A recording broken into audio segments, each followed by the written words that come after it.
Sesungguhnya marah itu satu bara api dari neraka. Maka barang siapa yang mendapatkan hal itu dari kalian, maka jika dia berdiri, duduklah. Jika duduk, berbaringlah. Ini petunjuk bahwa marah itu sebenarnya adalah dari bara api dari neraka. Jadi ketika kemudian kita mungkin secara kepantasan wajar marah, maka berhentilah untuk marah. Rasulullah SAW sudah memberikan gambaran itu. Ada orang yang bertanya kepada Rasulullah, kira-kira nasihat apa yang perlu disampaikan pada dirinya?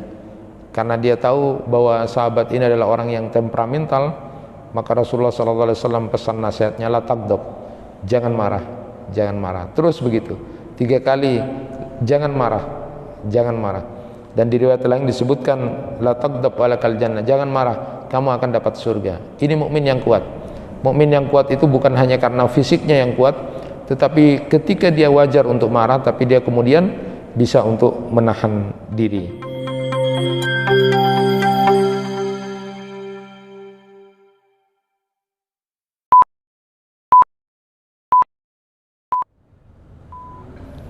Bismillahirrahmanirrahim. Assalamualaikum warahmatullahi wabarakatuh. Alhamdulillahi rabbil alamin, wa bihi nasta'inu ala umurid dunya waddin. Asyhadu an la ilaha illallah wahdahu la syarikalah, wa asyhadu anna Muhammadan abduhu wa rasuluh. Allahumma salli wa sallim ala nabiyyina Muhammad wa ala alihi wa sahbihi ajma'in. Rabbi shrah li sadri wa yassir li amri wahlul 'uqdatam min lisani yafqahu qawli. Amma ba'du. Jemaah kuliah subuh yang dirahmati Allah, Bapak dan Ibu, kita akan melanjutkan kajian pada akhlak diri sendiri dulu. Saya ingin sampaikan hadis Nabi SAW, riwayat Abu Hurairah radhiyallahu an.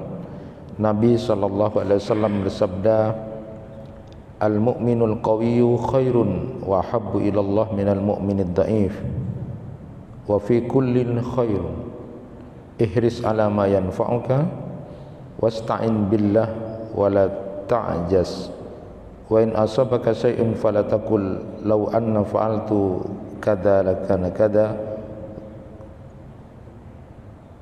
walakin kul qadarullah wa ma sa'a fa'ala fa inna law taftahu amal syaitan.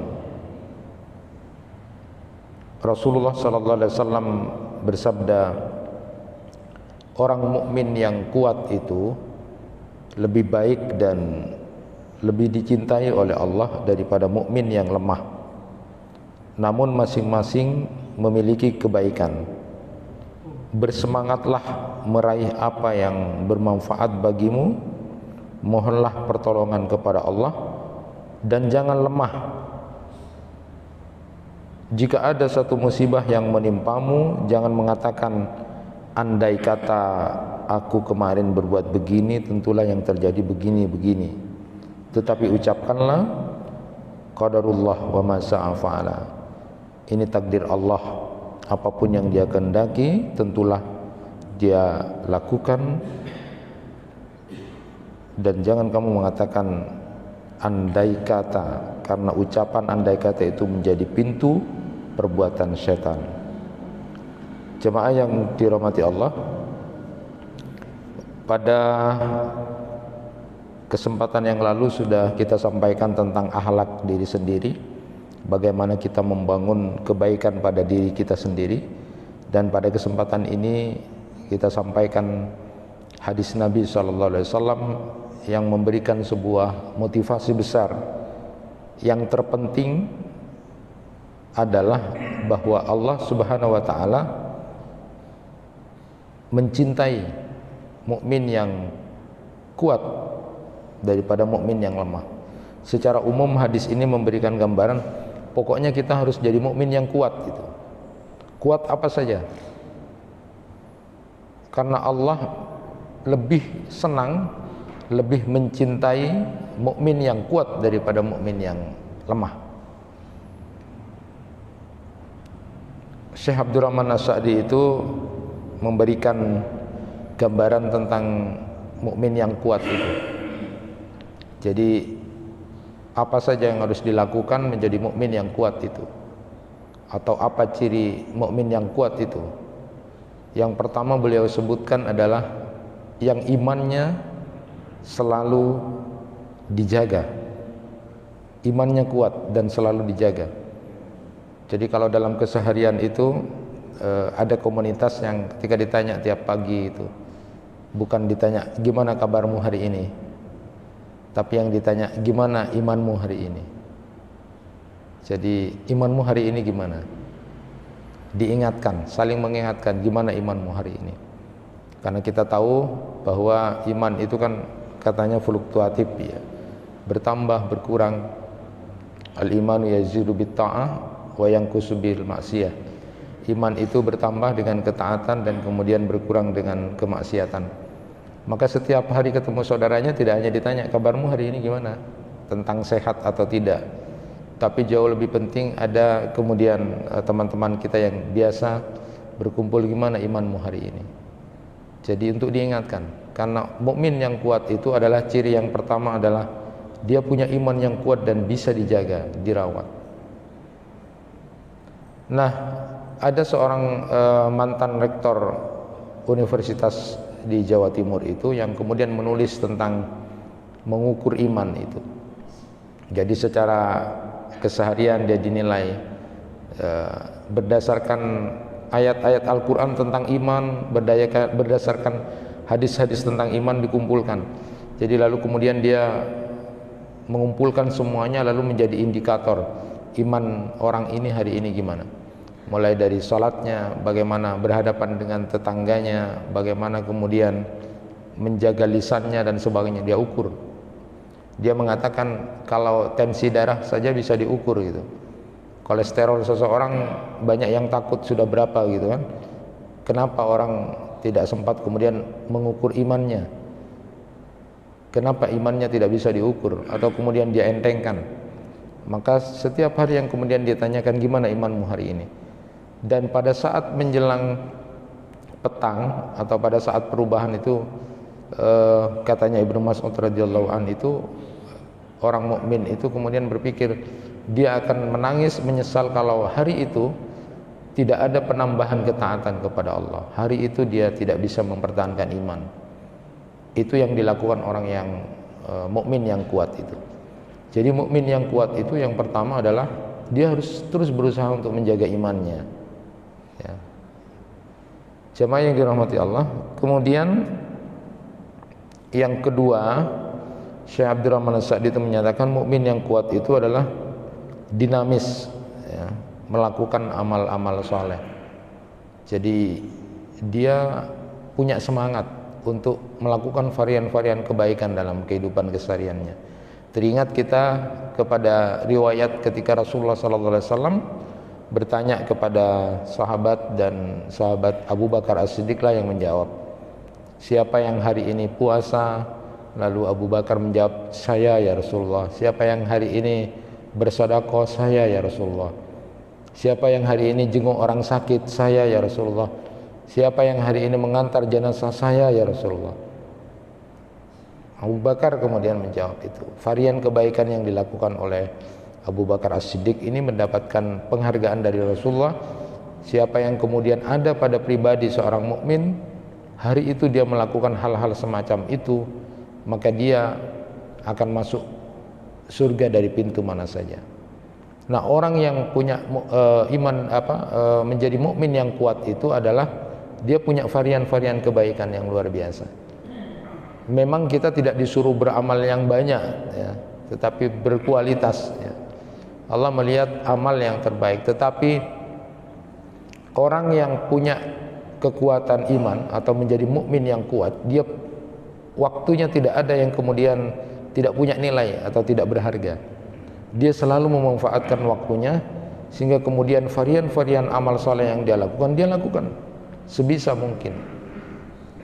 Tidak kemudian ada waktu yang terlalaikan. Ya, kalau di dalam hadis Rasulullah SAW yang merupakan salah satu hadis yang agung itu adalah min husni islamil mar'i tarkuhu ma la ya'ni. Tanda bagusnya Islam seseorang itu adalah meninggalkan hal yang sia-sia. Jadi bagi dia adalah waktu harus punya nilai ibadah, waktu harus punya nilai manfaat yang kemudian bisa menjadikan dirinya termasuk orang-orang yang punya varian amal saleh yang bagus. Katanya Syekh Abdurrahman As-Sa'di itu, jadi yang kedua, ciri mukmin yang kuat itu adalah dia dinamis sekali melakukan amal-amal saleh. Kemudian yang ketiga, dia menyempurnakan dirinya dengan belajar ilmu yang bermanfaat. Jadi mukmin yang kuat itu ya teruslah belajar, terus belajar sampai kapanpun dia belajar. Jadi dalam hadis itu disebutkan bahwa orang yang berada dalam posisi belajar menuntut ilmu, maka Allah akan mudahkan jalannya ke surga. Jadi bukankah kita bercita-cita ingin mendapatkan surga, dan orang yang akan mendapatkan surga salah satu diantaranya adalah ketika dia berusaha untuk mencari ilmu. Mukmin yang kuat itu ternyata adalah orang yang terus belajar terus. Tidak pernah dia berhenti, karena berada dalam posisi menuntut ilmu itu adalah posisi Allah akan mudahkan jalannya menuju surga. Dan yang terakhir beliau sebutkan bahwa mukmin yang kuat itu adalah dia dalam kesehariannya selalu memberi wasiat-wasiat kebaikan dan kebenaran. Jadi dalam kesehariannya kepada siapa saja, kepada anaknya, kepada istrinya, kepada siapapun, kepada suami dan anak-anaknya, yang dia selalu lakukan adalah wasiat-wasiat kebaikan, wasiat-wasiat kebenaran, wasiat-wasiat kesabaran. Tidak ada di lisannya kemudian muncul sesuatu yang tidak baik. Itu adalah bagian dari mukmin yang kuat. Sebagaimana kita maklumi bersama bahwa lisan itu diingatkan, ada orang yang kemudian hanya gara-gara masalah lisan saja kemudian dia disiksa 70 tahun di neraka. Waktu 70 tahun di neraka itu sebenarnya sebentar. Dia menganggap dengan lisannya itu bercanda sesuatu yang ya biasa sajalah. Masa gitu aja sampai menyakitin orang, merendahkan orang. Dia tidak sengaja dengan lisannya seperti itu, Allah kemudian masukkan dia ke neraka 70 tahun. Itu sebentar memang waktu 70 tahun di akhirat itu. Tetapi ukuran 70 tahun itu dalam siksaan tentu adalah sesuatu yang luar biasa. Kita hidup saja 70 tahun tidak pernah disiksa terus ya. Masih bisa kita istirahat, masih bisa kita santai. Bagaimana kalau 70 tahun hanya gara-gara lisan itu? Nah, mukmin yang kuat itu ternyata adalah mukmin yang kemudian dalam kesehariannya lisannya itu selalu bisa dijaga dari ghibah, dari dusta, merendahkan, bersumpah palsu, berjanji palsu, berdusta dan sebagainya. Dia jaga dari itu. Itulah mukmin yang kuat. Sederhana yang diberikan oleh Syekh Abdurrahman As-Sa'di untuk memberikan gambaran tentang mukmin yang kuat ini sebagai sebuah pribadi, tetapi penting untuk sama-sama kemudian kita jadikan perenungan untuk menjadi orang yang mukmin yang kuat. Karena Allah mencintai, lebih senang kepada mukmin yang kuat daripada mukmin yang lemah. Ada hal yang menarik ketika di dalam kitab Minhajus Sunnah itu Ibnu Taimiyah itu menyebutkan ketika memberikan gambaran tentang mukmin kuat dan mukmin yang lemah itu, beliau memberikan gambaran begini. Jadi Utsman bin Affan itu, Abdurrahman bin Auf, Ali bin Abi Thalib itu digambarkan ini role model mukmin yang kuat. Jadi kalau mau tahu mukmin yang kuat itu, kata Syekh Ibnu Taimiyah itu dalam kitab Minhajus Sunnahnya itu ya seperti Utsman bin Affan, lalu Abdurrahman bin Auf, lalu Ali bin Abi Thalib. Ini gambaran mukmin yang kuat. Sedangkan mukmin yang lemah itu modelnya seperti Abu Dzar Al-Ghifari itu. Nah, rupa-rupanya beliau Ibnu Taimiyah itu menarik untuk memberikan gambaran mukmin yang kuat dan mukmin yang lemah itu dengan gambaran kekuatan ekonomi ya. Kekuatan gaya dan pola hidup ya, menyangkut pola dan gaya hidup, bukan iman tetapi di sisi ekonomi. Dan ini menjadi penting bahwa kekuatan seorang mukmin untuk menjadi orang yang kuat secara ekonomi itu juga penting ya. Jadi ini selalu menjadi perdebatan memang di dalam kitab Uddatus Sabirin itu. Ibnu Qayyim itu memang memberikan gambaran perdebatan tentang enaknya jadi orang kaya yang bersyukur atau orang miskin yang sabar gitu kan. Kedua-duanya sama-sama punya argumen untuk menyatakan lebih utama. Jadi yang menjadi orang miskin yang sabar itu argumen utamanya penting, karena yang masuk surga pertama nanti adalah orang miskin itu, orang miskin yang baik, orang miskin yang sabar, lebih awal dari orang kaya. Tapi kemudian yang berargumen bahwa mukmin yang kuat itu adalah mukmin yang kaya, lalu dia bersyukur, itu jauh lebih penting, karena dengan kekuatan ekonominya itu dia bisa menjadi orang yang berbagi, bersedekah, berinfak ya, berzakat, lalu kemudian banyak melakukan hal-hal yang baik. Jadi mukmin yang kuat itu adalah mukmin yang kuat ekonominya gitu. Nah, bukankah sekarang orang kalau mau ngapain saja itu selalu bilang terakhirnya dananya dari mana? Dananya dapat dari mana gitu. Kan berarti kan mukmin yang kuat itu dilihat dari ekonomi itu. Nah, ketika memberikan gambaran tentang role modelnya orang kuat, mukmin yang kuat dan lemah itu, saya Ibnu Taimiyah, jadi Utsman bin Affan, Abdurrahman bin Auf, Ali bin Abi Thalib itu dikatakan mukmin yang kuat, dan sementara Abu Dzar Al-Ghifari itu dikatakan mukmin yang lemah. Itu ada riwayat yang menarik ya. Beliau menceritakan Abu Dzar itu sempat kemudian bersitegang dengan Muawiyah. Bahkan Ka'ab pernah dipukul oleh Abu Dzar karena berbeda pendapat tentang kalimat kanzun, harta simpanan ya. Jadi di dalam Al-Quran itu ada kalimat kanzun, harta simpanan, yang menurut Abu Dzar Al-Ghifari ya, karena bersikukuh dengan pendapat tentang kanzun itu, siapa yang pokoknya yang menyimpan harta lebih dari kebutuhannya itu ya kanzun.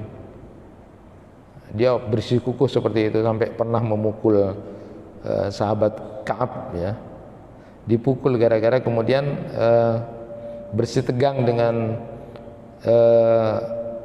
Abu Dzar Al-Ghifari bahwa kanzun itu adalah pokoknya apapun yang merupakan kelebihan dari kebutuhan itu adalah kanzun, harta simpanan, yang di dalam Al-Quran surat At-Taubah ayat 34 sampai 35 nanti kanzun itu atau harta simpanan itu akan disetrikakan di akhirat. A'udzubillahi minasyaitonirrajim. Walladzina yaknizuna adz-dzahaba wal fiddah wa la yunfikunaha fi sabilillah fabashshirhum bi'adzabin alim yauma yuhma 'alaiha fi nari jahannam fatuqwa biha ibahuhum wa junubuhum wa dhuhuruhum hadza ma kanaztum li anfusikum fadzuqu ma kuntum taknizun. Jadi ini dalam Quran surat At-Taubah 34 sampai 35 ada istilah harta simpanan. Abu Dzar itu menyatakan pokoknya orang yang menyimpan harta apapun modelnya lebih dari kebutuhannya hari itu adalah kanzun, harta simpanan yang akan disetrikakan. Dan mereka yang menyimpan emas dan perak dan tidak menginfakkannya di jalan Allah, maka sampaikanlah kabar gembira dengan azab yang pedih, yaitu ketika emas perak itu dibakar di neraka jahanam, kemudian dengan harta itu disetrikakan pada dahinya, lambung dan punggung mereka, dan dikatakan pada mereka, inilah harta yang kamu simpan dahulu untuk dirimu sendiri, maka sekarang rasakanlah apa yang telah kamu simpan itu. Quran surat At-Taubah 34 sampai 35. Karenanya ketika Abdurrahman bin Auf meninggal dunia, yang kaya raya itu ya, Abu Dzar itu memandang bahwa harta yang sisa dari yang tidak terbawa itu atau sisa dari Abdurrahman bin Auf itu, menurut Abu Dzar itu adalah kanzun, itu nanti akan disetrikakan di akhirat ya. Itu luar biasa itu pendapat dari Abu Dzar Al-Ghifari itu. Karena dia orang yang kemudian tidak kaya ya, dia tidak memikir harta besok pokoknya hari itu, karena dia takut dalam memahami kanzun itu yang lebih dari kebutuhannya. Nah tentu saja pendapatnya Abu Dzar Al-Ghifari ini tidak didukung oleh khulafa urasidin, para sahabat, para tabi'in, itu tidak didukung pendapatnya, karena mereka kemudian berpendapat bahwa kanzun itu atau harta simpanan yang kemudian diharamkan itu, yang di dalam Quran surat At-Taubah 34 sampai 35 itu, yang dimaksud adalah harta yang memang tidak dizakatkan, bukan harta simpanan, tetapi harta yang kemudian dia punya kewajiban tetapi dia bakhil, lalu kemudian tidak diinfakkan atau tidak dizakatkan, maka lalu kemudian itulah harta yang kemudian nanti akan disetrikakan. Bukan tidak boleh saving, bukan tidak boleh menabung, tetapi yang dimaksud itu adalah harta yang memang sudah wajib untuk dizakati, sudah wajib untuk diinfakkan, lalu kemudian dia diamkan, dia menjadi orang bakhil. Itulah yang dimaksud dengan kanzun. Bukan kemudian yang dimaksud dengan kanzun pokoknya lebih itu sudah kanzun. Kalau pakai pemikirannya Abu Dzar, habis kita semuanya, tidak punya simpanan gitu ya. Nah, itu pemikirannya Abu Dzar itu. Nah, tetapi ada yang menarik yang pernah kita sudah dengar juga, pendapat dari Syekh Mutawalli Sa'rawi itu ketika menggolongkan kecaman Allah terhadap orang yang punya kanzun ini, harta simpanan yang nanti akan disetrikakan itu, di situ ada kalimat di dalam Al-Quran, akan disetrikakan pada dahi mereka, jibahuhum, lalu kemudian akan disetrikakan pada junubuhum, lambung mereka, dan zuhuruhum, punggung mereka. Jadi menurut Syekh Mutawalli Sa'rawi, itulah 3 anggota badan yang kemudian nanti akan disetrikakan karena kebahilannya ketika dia punya harta lalu kemudian dia tidak infakkan atau tidak dia zakatkan. Apa yang pertama? Itu wajahnya, dahinya, karena biasanya model orang yang kemudian bakhil itu kan wajahnya nggak ngereken, dia suka meremehkan orang, tidak, jadi wajahnya yang disetrikakan. Lalu kemudian yang kedua yang disetrikakan adalah perutnya, karena enak sendiri dia, jadi enak-enak sendiri, maka yang disetrikakan nanti harta itu di perutnya.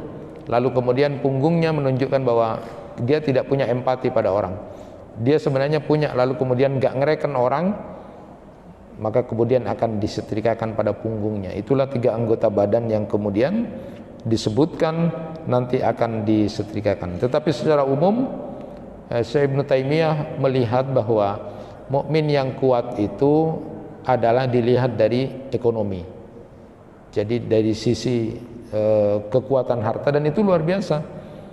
Maka sekarang kalau rame-rame, mukmin itu tidak akan kuat kalau tidak punya persatuan untuk membangun bagaimana zakat, potensi zakat, bagaimana potensi wakaf itu diatur dengan lebih baik. Itu nanti akan kalah kita dengan kekuatan yang lain kalau kita tidak punya persatuan untuk menguatkan ekonomi ya. Jangan kemudian mengentengkan kuat secara pribadi, secara fisik, tapi kemudian kita banyak dijajah secara ekonomi, itu juga berbahaya. Makanya kenapa kemudian Ibnu Taimiyah fokusnya itu dalam mukmin yang kuat itu di ekonomi. Jamaah yang dirahmati Allah, tentu juga bahwa mukmin yang kuat itu adalah yang harus bekerja giat, aktif, dinamis dalam kesehariannya. Saat Nabi SAW memberikan gambaran mukmin yang kuat dan mukmin yang lemah ini, beliau lalu mengatakan begini, supaya kemudian membedakan antara mukmin kuat dan lemah itu, beliau khawatir nanti kalau ada label mukmin yang lemah, nanti justru akan dituduh yang tidak baik. Maka beliau lalu menyatakan wa fi kullin khairun, dan di masing-masing itu punya kebaikan. Jadi menjadi mukmin yang dalam bahasa itu kemudian mukmin yang lemah tadi itu karena lemah ekonominya, tapi dia mau untuk membantu semampu dia dengan tenaganya, Pokoknya dia mukmin yang lemah. Rasulullah sallallahu alaihi wasallam menyatakan, tetapi di antara keduanya, supaya tidak kemudian saling label, saling memberikan level bahwa itu orang mukmin kuat, itu mukmin lemah. Lalu Rasulullah kemudian menepis untuk tidak terjadi hal seperti itu. Rasulullah menyatakan wa fi kullin khairun, dan di masing-masing itu tetap punya kebaikan. Artinya posisi mukmin yang lemah pun, baik itu lemah secara ekonomi dan lain-lainnya selain iman itu, maka itu masih punya kebaikan. Kebaikannya mungkin dia akan menjadi orang yang membantu, menolong, kemudian ketika disuruh-suruh dia mau. Itu bagian-bagian dari kemudian kekuatan juga atau sesuatu kebaikan dari mukmin yang dianggap lemah itu. Tetapi secara umum kita harus istibaq, ya, berlomba untuk menjadi orang yang dicintai Allah lebih baik, yaitu menjadi mukmin yang kuat.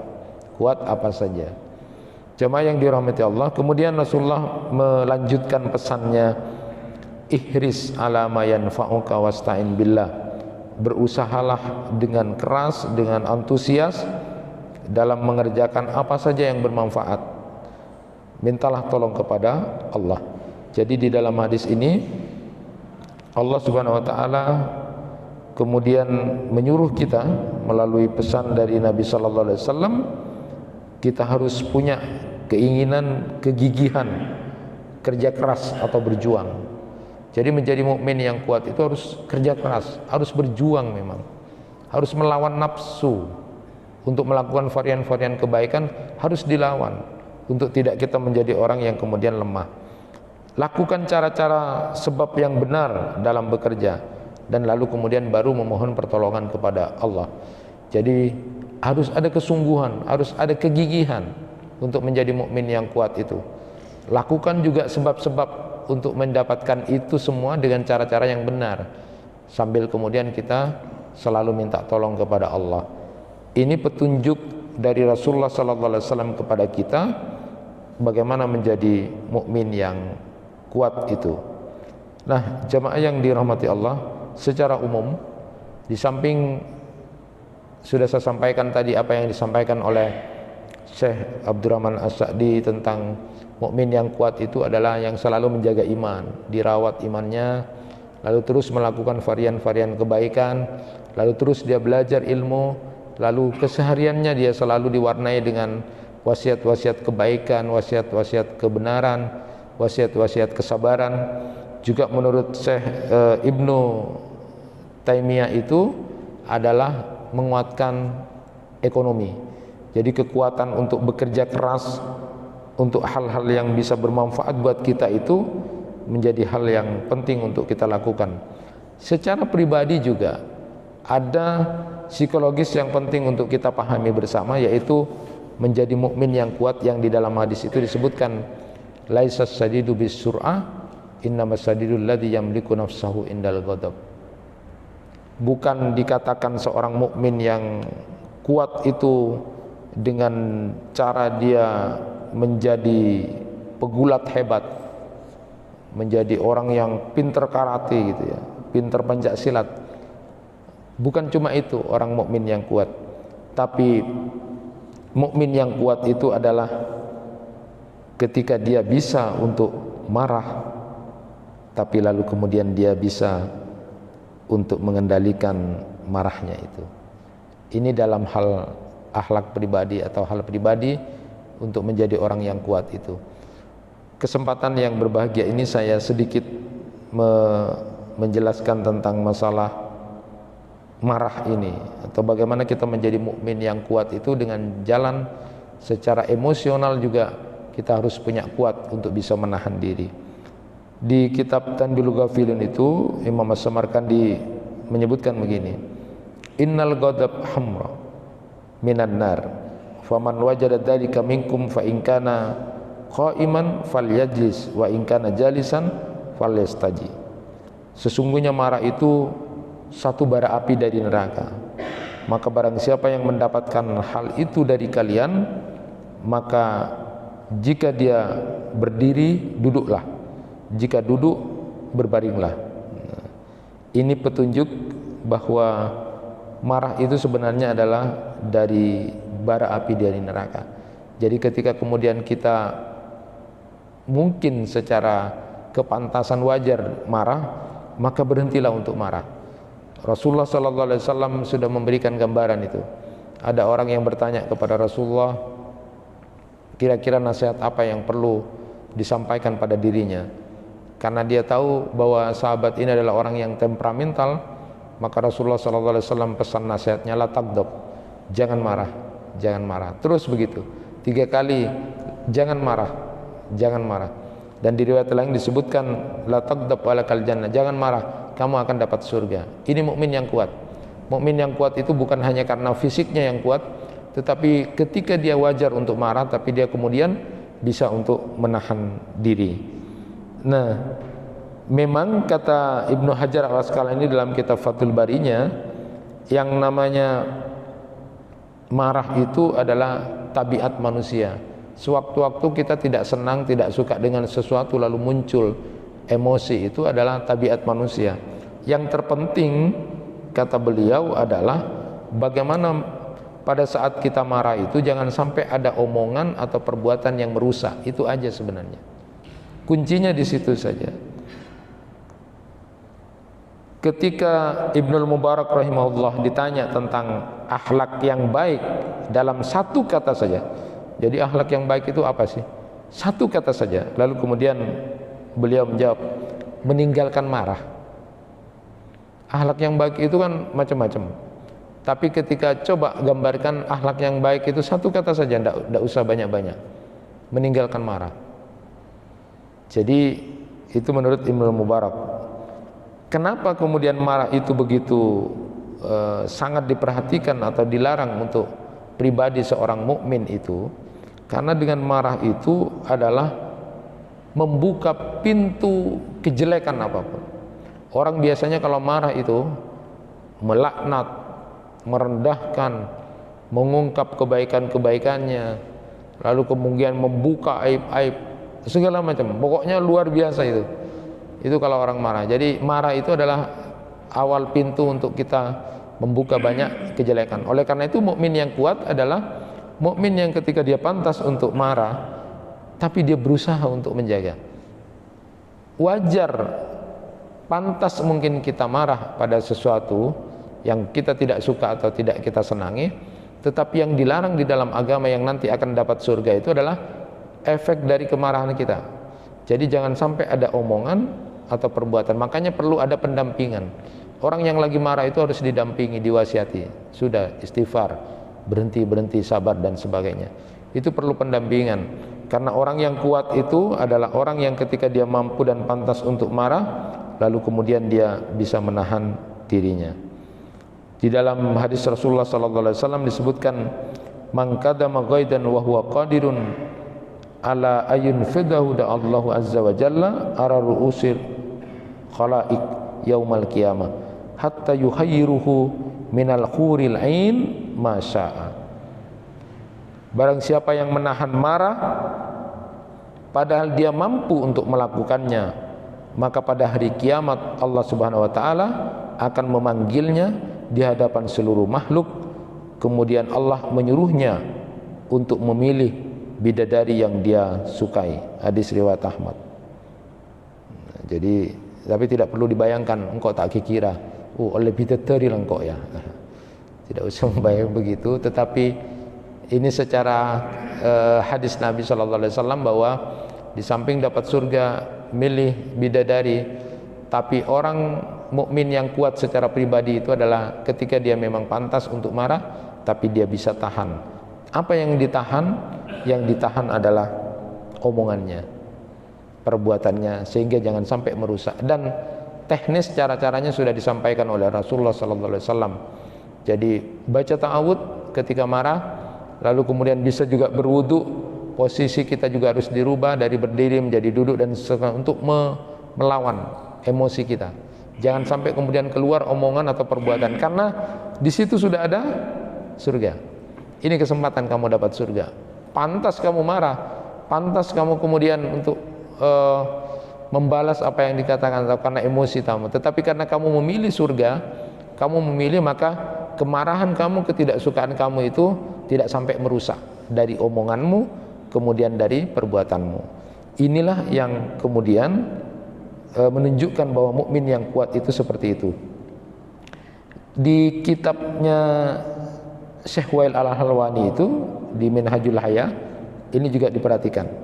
Ma intaqama Rasulullah sallallahu alaihi wasallam li nafsi fi syai' qad illa an tuntahaka hurmatullah fayantakima bihallah.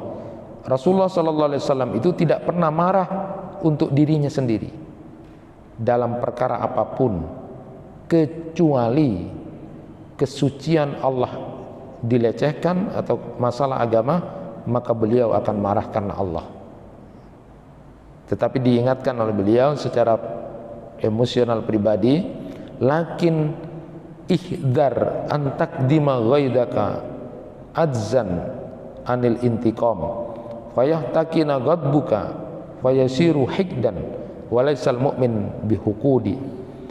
Akan tetapi berhati-hatilah ketika kamu menahan marah hanya karena tidak mampu melampiaskannya, sehingga lalu kemudian kemarahanmu itu menjadi dendam. Padahal orang mukmin itu tidak boleh menjadi pendendam. Nah, jadi satu sisi dilanjutkan, kalau kamu memang pantas untuk marah, tapi kamu tahan karena kamu ingin dapat surga. Bagaimana cara menahannya? Dengan teknis tadi, lalu kemudian berpikir bahwa omongannya sama perbuatannya jangan sampai merusak. Itu orang yang bisa menahan diri. Tetapi ketika kamu sudah bisa menahan diri untuk tidak marah, jangan kamu simpan marahmu lalu kamu menjadi dendam. Karena mukmin yang kuat itu, mukmin pribadi secara pribadi itu bukan pendendam. Lah rupa-rupanya kadang-kadang kita berhasil untuk menahan marah, tapi kita menjadi hiket ya, ada dendam. Itu yang kita gagal.